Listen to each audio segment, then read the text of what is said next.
देखो आप लोगों का एक इसमें नया चैप्टर है, differential equation of first order but not of the first degree. मतलब डिफरेंशियल इक्वेशन वो किस टाइप की होगी, वो फर्स्ट ऑर्डर की होगी लेकिन फर्स्ट डिग्री की नहीं होगी। ठीक है ना। जैसे यहाँ पे p square minus 7p plus 12 is equal to 0 एक डिफरेंशियल इक्वेशन है। यहाँ पर जो p का मतलब है, p का मतलब यहाँ पे है dy बाई डी एक्स। ठीक है। तो अगर dy बाई डी एक्स में चेक करेंगे तो यहाँ ऑर्डर क्या है, फर्स्ट ऑर्डर है d y by d x. अगर d two y by d x two होगा तो ऑर्डर क्या होगा 2। अगर d three y by d x 3 होगा तो ऑर्डर क्या होगा 3। ठीक है ना। लेकिन यहां पे ऑर्डर क्या है 1 d y by d x. ठीक है ना। तो फर्स्ट ऑर्डर तो है लेकिन यहां पे not of the first degree, यानी फर्स्ट डिग्री की डिफरेंशियल इक्वेशन नहीं है। फर्स्ट डिग्री नहीं होने का क्या मतलब है, पी का मतलब तो d y by d x हो गया, d y by d x का मतलब फर्स्ट ऑर्डर हो गया। अगर यहां पर p की पावर में 2 आ जाए, 3 आ जाए, 4 आ जाए, यानी 2 या 2 से ज्यादा पावर आ जाए p में, तो इसका मतलब वो फर्स्ट डिग्री की डिफरेंशियल इक्वेशन नहीं होगी। ठीक है ना।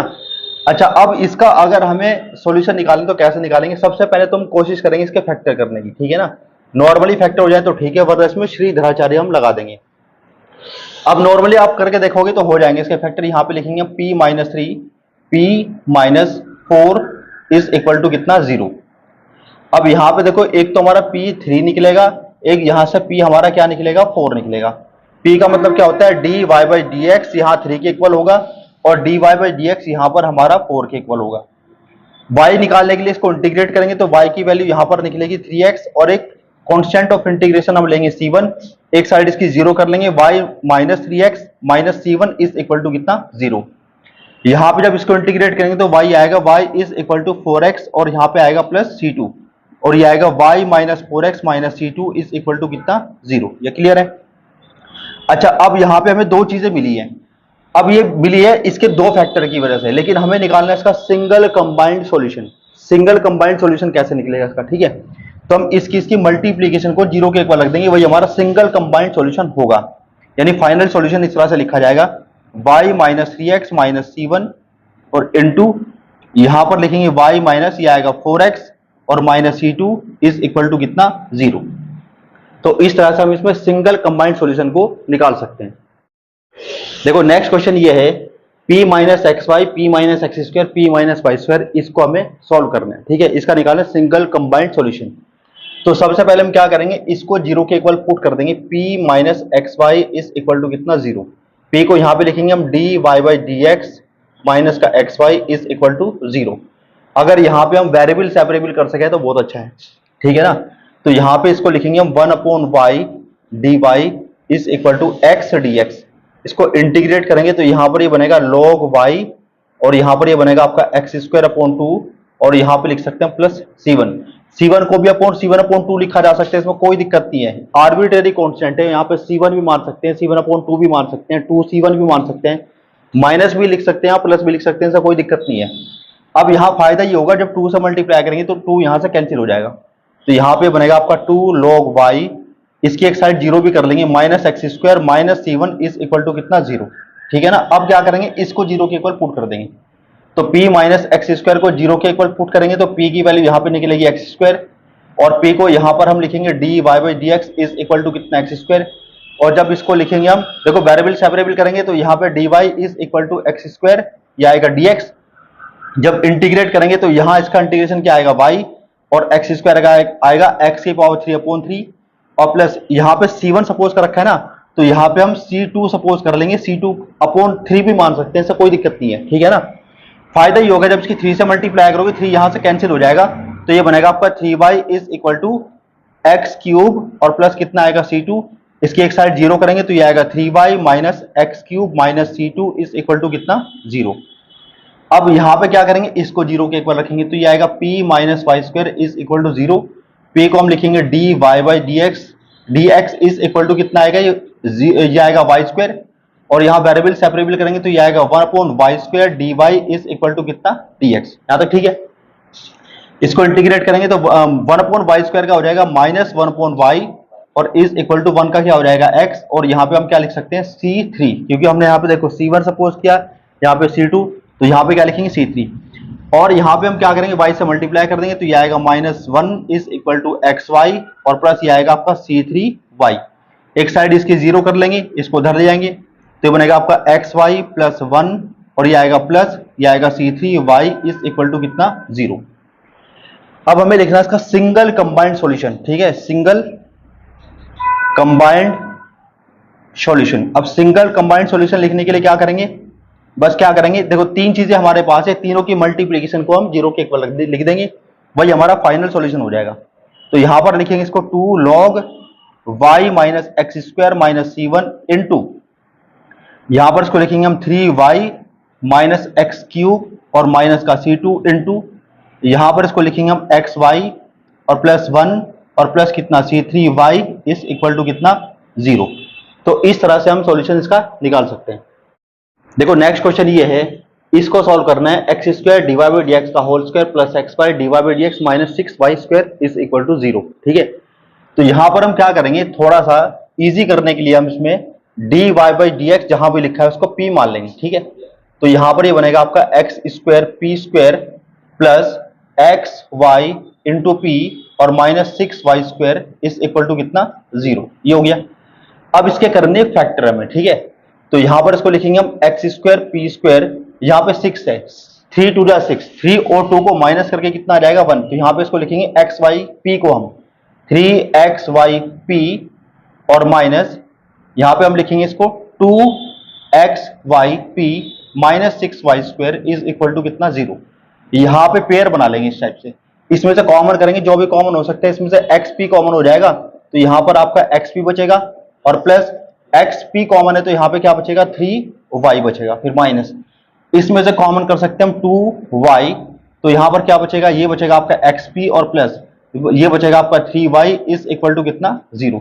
अब इसको क्या कर लेंगे कॉमन, तो ये आएगा आपका xp और प्लस 3y और बचेगा आपका यहां पे कितना xp minus 2y is equal to कितना 0। अब बारी बारी से हम इसको 0 के इक्वल पुट करेंगे, तो यहां पे आएगा आपका xp plus 3y is equal to 0।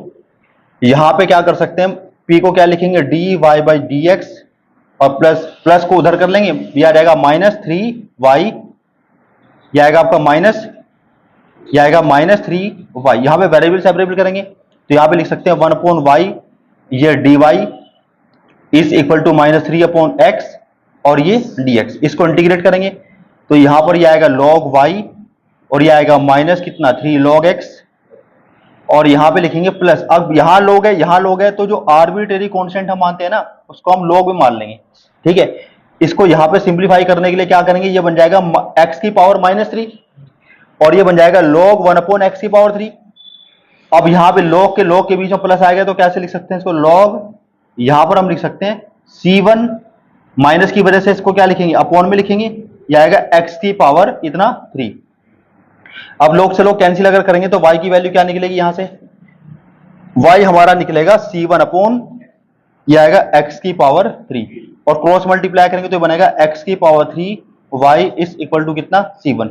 इसको हम लिख सकते हैं x की power 3 y minus c1 is equal to कितना 0।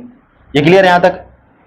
तो हमने एक पार्ट तो ये सॉल्व कर लिया, अभी दूसरे वाले पार्ट को इसको सॉल्व करेंगे हम, ठीक है ना। इसको सॉल्व कैसे करेंगे वो देखो, यहां पे हमारा दे रखा है ये xp minus 2y is equal to 0। यहां पे हम क्या करेंगे, x को x लिखेंगे, p को यहां पे लिखेंगे dy by dx is equal to कितना 2y। यहां पे वेरिएबल सेपरेबल करेंगे तो 1 upon y dy is equal to 2 upon x, यहां पर ये क्या आएगा dx, इसको इंटीग्रेट कर देंगे तो 1 अपॉन y का क्या आएगा log y, यहां पे 2 1 अपॉन x का क्या हो जाएगा log x। अब देखो ये log में है ये log में है तो जो आर्बिट्रेरी कांस्टेंट है उसको भी किस में मान लेंगे हम, log में मान लेंगे। यहां पे c1 है ना तो यहां c2 मान लेंगे, c3 से भी ऐसा कोई दिक्कत नहीं है, हमें आर्बिट्रेरी कांस्टेंट को डिफरेंट माना। अगर यहाँ पे c1 है तो यहाँ c2 c3 c4 c5 कुछ ही मान सकते लेकिन डिफरेंट होने चाहिए, ठीक है ना। तो यहाँ पे इसको लिखेंगे आगे देखो log y is equal to, इसको क्या लिख सकते हैं log x स्क्वायर और प्लस कितना log ये आएगा आपका c2। अब यहाँ पे इसको लिखेंगे log y is equal to log ये आएगा c2x स्क्वायर, log से log कैंसिल हो जाएगा तो ये आएगा y और इज इक्वल टू कितना c2x स्क्वायर और इसको हम एक साइड इसकी 0 करेंगे अगर तो y minus c2x square is equal to कितना 0। देखो एक पार्ट हमारा ये आया था, दूसरा ये आया, हमें लिखना सिंगल कंबाइंड सॉल्यूशन लिखना है। तो सिंगल कंबाइंड सॉल्यूशन लिखने के लिए हम पहले तो इसको लिखेंगे x की पावर 3 y माइनस C1 और यहां इनटू में करके इसको लिख देंगे y माइनस यह आएगा C2 x square is equal to कितना 0। तो इसका जो सॉल्यूशन आएगा वो हमारा इस टाइप का आएगा। देखो नेक्स्ट टाइप हमारे पास ये है क्लैरेट्स इक्वेशन। ये वाला टॉपिक बहुत इंपॉर्टेंट है ऑब्जेक्टिव क्वेश्चंस के हिसाब से। अगर पेपर ऑब्जेक्टिव है ना तो ये वाला टॉपिक हमेशा इंपॉर्टेंट रहता है, ठीक है। तो ऑब्जेक्टिव के हिसाब से याद रखना इंपॉर्टेंट है। क्लैरेट्स इक्वेशन किस टाइप की होगी, y is equal to p x plus f p, इस टाइप की होती है क्लैरेट्स इक्वेशन, ठीक है ना। इसको समझो, यहां पर p का मतलब क्या होता है dy by d x, p का मतलब क्या होगा dy बाई डी एक्स होगा, ठीक है, इसको याद रखना। तो जब भी इस टाइप की कोई इक्वेशन आएगी यहां तो p होगा px होगा, याद रखना p के साथ में x होना जरूरी है, p के साथ में x होना जरूरी है। यहां पे x की पावर भी 1 होगी, p की पावर भी 1 होगी और यहां पे इसका कोएफिशिएंट भी 1 होगा, वो भी +1 होगा, ठीक है, याद रखना। यहां पे fp, यहां पे इसका मतलब p का फंक्शन होना जरूरी है, p का फंक्शन, यानी उसमें x नहीं होगा y नहीं होगा, खाली p का फंक्शन होगा, ठीक है। अच्छा, अब एग्जाम्पल देखो इसका, पहले तो देखो इसका सॉल्यूशन कैसे निकलेगा। अगर ये कंफर्म हो गया कि क्लैरेट्स इक्वेशन है, अगर कंफर्म हो गया वो जो इक्वेशन है वो क्लैरेट्स इक्वेशन है, क्लैरेट्स फॉर्म में है, इस वाली फॉर्म में y is equal to p x plus f p form में है, तो सॉल्यूशन निकालना एक लाइन का काम है उसका। करना क्या है, p की जहां भी इसमें p होगा p को सिर्फ आपको c में पुट करना है, रिप्लेस करना है, ठीक है ना। जहां भी p होगा p की जगह आप c पुट कर दोगे तो वही उसका क्या बन जाएगा सॉल्यूशन। c मतलब क्या है आर्बिट्रेरी कांस्टेंट है, ठीक है। तो यहां पे देखो, ये ध्यान से देखो, यहां पे px, ये px आ गया आपका, और यहां पे ध्यान से देखो ये आपका fp है, p का फंक्शन, ना तो उसमें x है ना y है, ये यहां पे सिर्फ p है, इसका मतलब ये क्लैरेट्स इक्वेशन है। और अगर ये क्लैरेट्स इक्वेशन है तो उसका सॉल्यूशन कैसे लिखेंगे हम, इसका सॉल्यूशन लिखने के लिए जहां भी इसमें p होगा वहां पे c लिख देंगे, ये आएगा cx plus a upon c, तो इसका आंसर ये आएगा। यहां पे देखो dy बाई dx का मतलब p तो होता है, dy बाई dx का मतलब क्या होता है p, तो इसको हम क्या लिख सकते हैं y इज इक्वल टू, ये आएगा px, ये आएगा आपका px और प्लस ये आएगा p स्क्वायर, ऐसे लिख सकते हैं इसको। अच्छा, अब ध्यान से देखो इसको, ये px तो आपका ये हो गया और p स्क्वायर आपका हो गया p का फंक्शन, ठीक है ना। इसका मतलब ये क्लैरेट्स इक्वेशन है, और क्लैरेट्स इक्वेशन है तो उसका सॉल्यूशन लिखने के लिए हमें जहां भी इसमें p होगा वहां पे हम c पुट कर देंगे, तो यहां पे सॉल्यूशन आएगा y is equal to c x plus कितना आएगा c स्क्वायर, इसका सॉल्यूशन ये आएगा। यहां पे ध्यान से देखो, देखो y is equal to p x और यहां पे आना चाहिए p का फंक्शन, देखो ये हमारा p का ही फंक्शन है ना, इसमें नहीं x भी नहीं है y भी नहीं है, खाली p है, इसका मतलब p का फंक्शन है, इसका मतलब क्लैरेट्स इक्वेशन है। और अगर ये कंफर्म है क्लैरेट्स इक्वेशन है तो हमें सॉल्यूशन निकालने के लिए इसमें p को c पुट करना है, ठीक है। तो y इज इक्वल टू कितना आएगा आपका cx और प्लस ये आएगा ac और ये आएगा 1 माइनस c। तो अगर क्लैरेट्स इक्वेशन आपकी कंफर्म हो चुकी तो जो भी इसने क्वेश्चन दे रखा है वहां p की जगह आपको c पुट कर देना है। देखो एक डिफरेंशियल इक्वेशन ये है, इसको हमें सॉल्व करना है। सबसे पहले हम ये चेक करेंगे कि ये जो डिफरेंशियल इक्वेशन है क्या ये क्लैरेट्स फॉर्म में इसको हम लिख सकते हैं। तो क्लैरेट्स फॉर्म में लिखने के लिए सबसे पहले आप देखो ये sine A cos B minus cos sine B, ये वाला फॉर्मूला यहां पे लग जाएगा, ठीक है ना। तो यहां पे लिख सकते हैं हम sine a minus b is equal to, यहां पे क्या लिखेंगे इसको p, ये इधर आएगा तो साइन इनवर्स हो जाएगा, p x minus y is equal to कितना आएगा साइन इनवर्स, ये आएगा p। अब देखो यहां से हम px को लेके जाएंगे उधर, तो minus y is equal to minus p x और ये आएगा आपका प्लस और ये आएगा साइन इनवर्स, ये आएगा आपका p। ये क्लियर है यहां तक। अब क्या करेंगे माइनस से मल्टीप्लाई कर देंगे इसके, तो ये आएगा y is equal to p x और माइनस कितना साइन इनवर्स p। अब ये क्लैरेट्स फॉर्म है, आप चेक कर सकते हैं, देखो y is equal to p x, y is equal to p x, यहां पे फंक्शन होना चाहिए p का, यहां पर ये फंक्शन किसका p का, इसका मतलब क्लैरेट्स फॉर्म में है। इसका मतलब यहां पर इसका सॉल्यूशन निकालने के लिए इसमें जहां भी p होगा वो हम c में रिप्लेस कर देंगे, ठीक है ना। तो उसका जो सॉल्यूशन आएगा वो इस टाइप का आएगा, y is equal to c x minus और यहां पर इसको लिखेंगे साइन इनवर्स c। तो इस टाइप से इसके सॉल्यूशन को हम लिख सकते हैं। देखो ये डिफरेंशियल इक्वेशन है जिसको सॉल्व करना है। सबसे पहले हम ये देखेंगे कि क्या ये क्लैरेट्स इक्वेशन है, और क्लैरेट्स इक्वेशन अगर ये है तो ये इस फॉर्म में होनी जरूरी है, ठीक है ना। तो इसको इस फॉर्म में लाने की कोशिश करेंगे हम। पहले पी स्क्वायर के अंदर मल्टीप्लाई कर लेते हैं, तो ये आएगा p square x square minus ये आएगा p square a square minus 2p x y और plus y square minus b square is equal to कितना 0। अब क्या करते हैं, देखो इसको इसको और इसको सॉल्व करें तो क्या बन सकता है, ये पी स्क्वायर एक्स स्क्वायर और ये plus y square minus 2p xy को हम लिख सकते हैं पी एक्स माइनस वाई का होल स्क्वायर लिख सकते हैं। अब ये और ये वाली टर्म जाएगी उधर प्लस हो जाएगी, तो ये आएगा आपका पी स्क्वायर ए स्क्वायर और प्लस कितना आएगा बी स्क्वायर। स्क्वायर हटेगा तो यहां पे क्या आएगा स्क्वायर रूट आएगा, तो ये आएगा p x minus y is equal to plus minus under root, ये आएगा पी स्क्वायर ए स्क्वायर और प्लस कितना आएगा बी स्क्वायर। अब देखो पी एक्स को लेके जाएंगे उधर, तो ये आएगा minus y is equal to यहां पर आएगा माइनस पी एक्स, ये प्लस माइनस और ये आएगा अंडर रूट, ये पी स्क्वायर ए स्क्वायर और प्लस ये आएगा आपका बी स्क्वायर। माइनस एस की मल्टीप्लाई कर देंगे तो ये आएगा y is equal to p x और प्लस माइनस अंडर रूट, यहां पर ये आएगा पी स्क्वायर ए स्क्वायर और प्लस कितना आएगा बी स्क्वायर। अब इसको इसके साथ मैच करके देखो, ये क्लैरिट्स फॉर्म बन चुकी है, ठीक है ना। y is equal to p x, यहां पर ये y is equal to p x, यहां पर p का फंक्शन होना जरूरी है, यहां पर ही p का फंक्शन है, इसका मतलब ये क्लैरिट्स इक्वेशन है। तो उसका सॉल्यूशन लिखेंगे कैसे हम, इसमें जहां भी p होगा p को हम c में रिप्लेस कर देंगे, c क्या एक आर्बिट्रेरी कांस्टेंट है, तो ये आएगा सॉल्यूशन इसका लिखेंगे हम यहां पे y इज इक्वल टू ये आएगा सी एक्स प्लस माइनस ये आएगा अंडर रूट और ये आएगा आपका सी स्क्वायर ए स्क्वायर प्लस कितना बी स्क्वायर।